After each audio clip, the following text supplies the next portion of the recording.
Hello friends, I am your advocate friend Vikas Kumar Sangwan and welcome to easy legal talks. तो यह video है HSSC में भर्ती हुए उन क्लर्क्स के लिए जो कि 2020 में जिन्होंने ज्वाइनिंग कर ली थी और बाद में जो जून में रिवाइज लिस्ट जो HSSC ने जो बनाई है उसके बाद दोबारा उन्होंने ज्वाइनिंग की। सो फ्रेंड्स, क्वेश्चन यह है कि क्या जिन्होंने अब ज्वाइन की है और जिन्होंने पहले भी सर्विस ज्वाइन की हुई थी 2020 से, तो क्या अब जो इन्होंने ज्वाइनिंग की है उससे पहले की जो सर्विस उन्होंने अलग अलग डिपार्टमेंट्स में दी है या फिर उसी डिपार्टमेंट में अगर वो सर्व कर रहे हैं तो उसी डिपार्टमेंट में उन्होंने जो सर्विस प्रीवियस सर्विस दी है, क्या वह पीरियड उनके टोटल सर्विस पीरियड में काउंट होना चाहिए या नहीं।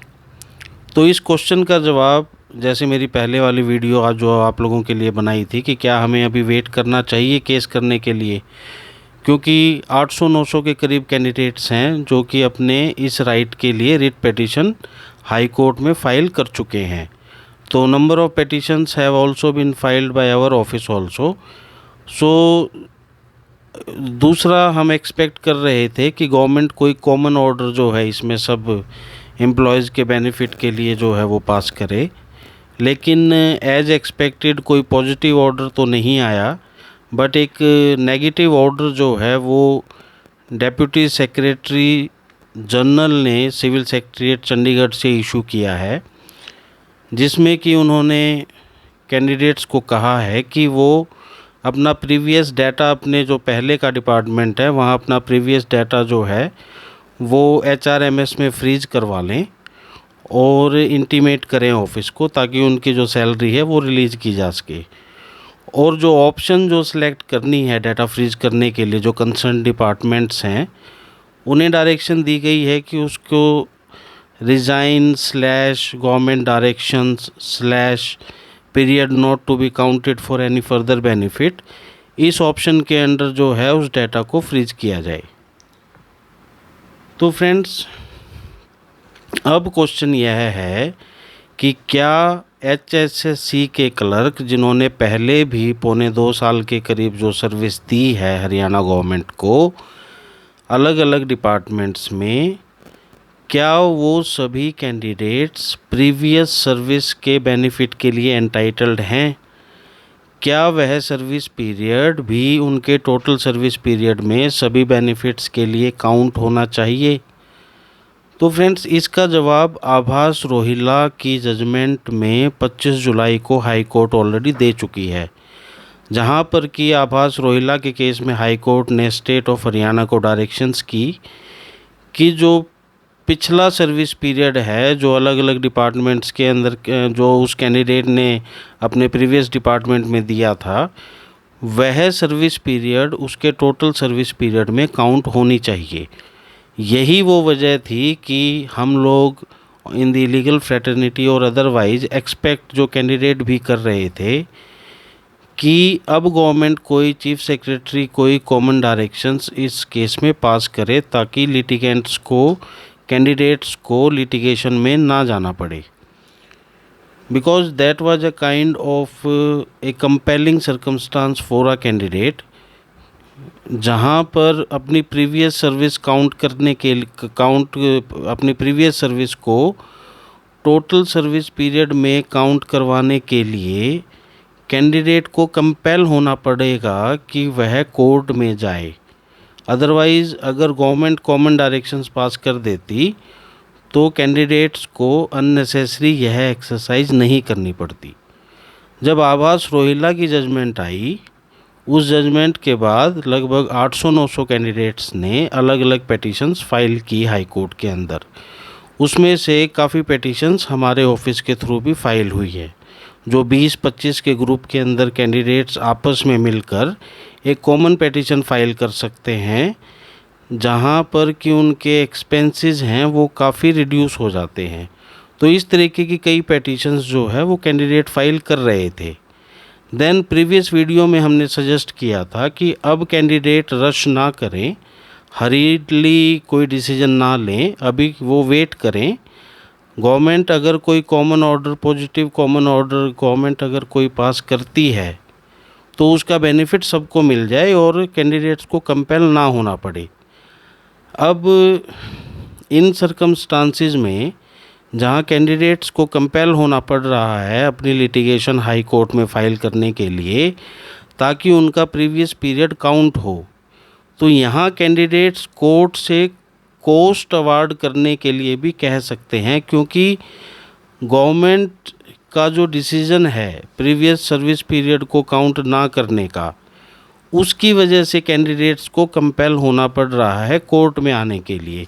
जबकि यह एक एडमिनिस्ट्रेटिव ऑर्डर के थ्रू इस प्रॉब्लम को इजीली सॉल्व किया जा सकता था। सो फ्रेंड्स, अब जो सजेशन है कैंडिडेट्स को, वह सजेशन यह है कि जिन कैंडिडेट्स ने अपने डॉक्यूमेंट्स ऑलरेडी सबमिट करवाए हुए हैं और जिन्होंने सिग्नेचर्स भी ऑलरेडी डॉक्यूमेंट्स के ऊपर दिए हुए हैं हमारे ऑफिस के अंदर, अब उनकी पेटिशन्स हम लोग फाइल कर रहे हैं और कैंडिडेट्स भी जो ज्वाइन कर रहे हैं वो अलग अलग पेटिशन्स के अंदर ज्वाइन कर सकते हैं। इसीलिए उन सब कैंडिडेट्स के लिए जो हमारे ऑफिस के थ्रू केसेस फाइल कर रहे हैं, जिनकी अलग अलग पेटिशन्स में जो ग्रुप्स आए हुए हैं, उनके लिए ये वीडियो है कि वो अपने डॉक्यूमेंट्स जो उनके रहते हैं, एक तो आपकी जो प्रीवियस सर्विस है उसकी ज्वाइनिंग लेटर, किस डेट को आपने ज्वाइन किया, अगर कोई रिलीविंग लेटर है तो उसकी रिलीविंग लेटर,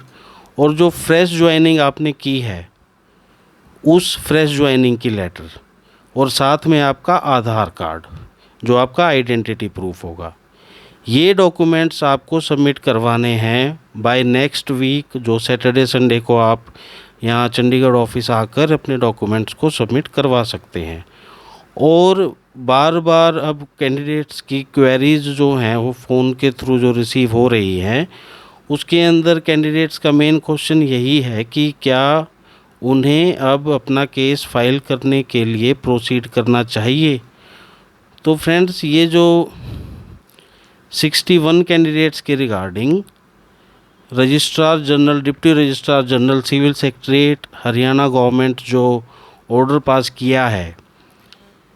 जिसके अंदर सैलरी रिलीज़ करने के लिए उनके डाटा को, जो प्रीवियस डाटा है जो HRMS के ऊपर, उसे फ्रीज़ करने की डायरेक्शंस दी गई हैं। और डायरेक्शंस के और जो फ्रीज़ करने के लिए जो ऑप्शन चूज़ की जाएगी वो की जाएगी resign/government directions/previous period not to be counted। So this is against the order of the high court. जो हाई कोर्ट ने आबास रोहिला के केस में जो ऑर्डर पास किया, ये उसके अगेंस्ट है। देखिए, सिविल रिट पिटीशन के अंदर जब तक कि कोई स्पेसिफिक डायरेक्शंस ना हो तो वह ऑर्डर उन्हीं लोगों के ऊपर एप्लीकेबल होता है जो लोग उस पर्टिकुलर केस के अंदर पार्टीज़ बने हुए हैं। लेकिन कई बार कोर्ट जहां नेसेसरी हो वहां पर यह डायरेक्शंस भी पास कर सकती है कि यह ऑर्डर सब पर एप्लीकेबल होगा। लेकिन इस केस में अलग अलग कैंडिडेट्स के अलग अलग सिनेरियोज जो हैं, जो अलग अलग सिचुएशंस हैं, उसकी वजह से यह पॉसिबल नहीं दिखता कि court common order, common directions किसी पर्टिकुलर केस में जो है वो पास करे। इसीलिए गवर्नमेंट से एक्सपेक्टेशंस थी कि गवर्नमेंट के पास सारा रिकॉर्ड भी है, कैंडिडेट का सारा डाटा भी है, तो उसके बेसिस के ऊपर सबके रिकॉर्ड को अपडेट करे और जो पिछला सर्विस पीरियड है उसे काउंट किया जाए। सो फ्रेंड्स, अब सजेशंस यही हैं कि जिन कैंडिडेट्स ने अभी अपने डॉक्यूमेंट सबमिट नहीं करवाए हैं ऑफिस में, वो कैंडिडेट्स अपने डॉक्यूमेंट्स को सबमिट करवाएं। और कुछ कैंडिडेट्स हैं जो कोई ग्रुप अगर किसी पेटिशन में ज्वाइन करना चाहते हैं तो वो भी, कोई अगर 4 का ग्रुप है, कोई छोटा ग्रुप है, क्योंकि एक पेटिशन के अंदर अगर 20 से 25 पेटिशनर अगर पेटिशन को फाइल करते हैं तो वहाँ पर आपकी जो कॉस्ट ऑफ पेटिशन है पर कैंडिडेट,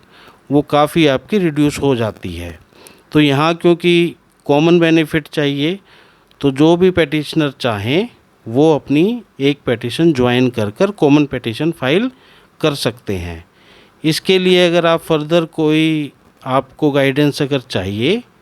तो आप मोबाइल नंबर 7986657694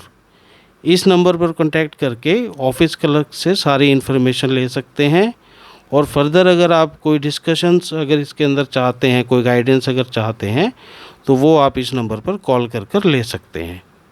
सो फ्रेंड्स, ये वीडियो इसीलिए रिकॉर्ड किया गया कि हर एक पर्टिकुलर कैंडिडेट को मैसेज पहुंचाना जो है that would be a difficult call. तो यह वीडियो जो है ये सब तक आप तक पहुंचाया जा रहा है जिन कैंडिडेट्स ने अपने सिग्नेचर्स और डॉक्यूमेंट्स साइन कर चुके हैं, जो सिग्नेचर्स ऑलरेडी पेटिशन पेपर पर कर चुके हैं। उसके अलावा जो कैंडिडेट्स रहते हैं कि जिन्होंने केस फाइल करना है, जिनको अपनी पर्टिकुलर डायरेक्शंस लेनी है, कि उनका जो प्रीवियस सर्विस पीरियड है वो टोटल सर्विस पीरियड के अंदर काउंट हो, तो उसके लिए आप ऑफिस में कांटेक्ट करें। जो अदर पेटिशन्स हैं, अगर आप छोटे ग्रुप हैं तो जो दूसरी पेटिशन्स हैं